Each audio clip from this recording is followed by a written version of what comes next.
Team ಇಂಡಿಯಾಗೆ biggest ಗೊಂದಲ ಇರೋದೇನು sir ಅಂತ ಹೇಳಿದ್ರೆ, ನೀವು ಅಬ್ಸರ್ವ್ ಮಾಡಿ, ಎವ್ರಿ ಇನ್ನಿಂಗ್ಸ್ ಅಲ್ಲಿ 4 ಮ್ಯಾಚ್ ಅಲ್ಲಿ India batting order sudden collapse ನಾವು ನೋಡ್ತೀವಿ. ಫಸ್ಟ್ 2 ಗೇಮು ಫಸ್ಟ್ ಬ್ಯಾಟಿಂಗ್ ಆಡ್ತಾ ನೀವು ಅಬ್ಸರ್ವ್ ಮಾಡಿದ್ರೆ ಏನು 43-5, 47-5 ಆ ತರ ಆಯ್ತು. ಅಂದ್ರೆ ಮೊನ್ನೆ ಗೇಮ್ ನೀವು ಅಬ್ಸರ್ವ್ ಮಾಡಿ, ಸ್ಟಾರ್ಟಿಂಗ್ ಎಲ್ಲ ಸೂಪರ್ ಆಗಿ ಆಡ್ಬಿಡ್ತೀವಿ, ಬಟ್ ಡೆತ್ ಓವರ್ ಅಂತ ಬಂದಾಗ 6 ವಿಕೆಟ್ ನ ಕಳ್ಕೊತೀವಿ 46 ರನ್ಗೆ ನಾವು.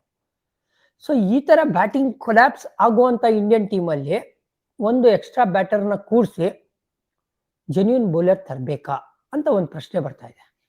ಈಗ ನೋಡಿ, ಯಾತಕ್ಕೆ ಸರ್ ಬೌಲರ್ ಬೇಕು ಇವಾಗ ಅಂದ್ರೆ, ಈ ಲಾಸ್ಟ್ 2 ಗೇಮ್ಸ್ ನಾವು ಸೌತ್ ಆಫ್ರಿಕಾ ಅಂಡ್ ಆಸ್ಟ್ರೇಲಿಯಾ ಯಾಕೆ ಸೋತ್ವಿ ಅಂತ ಹೇಳಿದ್ರೆ, ನಮ್ಮ ಬೌಲಿಂಗು ಎಸ್ಪೆಷಲಿ ಡೆತ್ ಅಲ್ಲಿ ಸಿಕ್ಕಾಪಟ್ಟೆ ದುಬಾರಿ ಆಗ್ಬಿಡ್ತು. ಬೇರೆ ಆಪ್ಷನ್ ಇಲ್ದರಿಂದ ಅವ್ರಿಗೆ ಬೌಲಿಂಗ್ ಕೊಟ್ಟು ಮ್ಯಾಚ್ ನ ಸೋತ್ವಿ.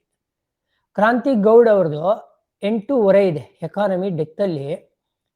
ಅಮನ್ಜಿತ್ ಕೌರ್ ಅವ್ರದ್ದು ಡೆತ್ ಅಲ್ಲಿ ಎಕಾನಮಿ 8 ಇದೆ.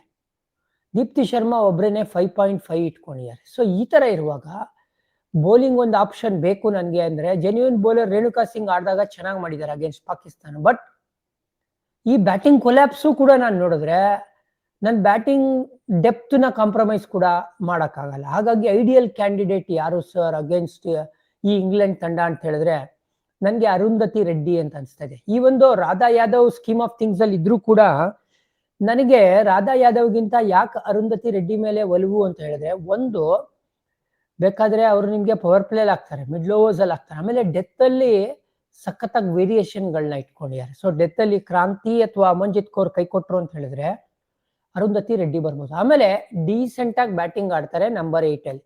ಒಂದು 10 ರನ್ ಹೊಡಿಬೇಕು ಅಂದ್ರೆ ಆ ಬ್ಯಾಟಿಂಗ್ ಕೇಪಬಿಲಿಟಿ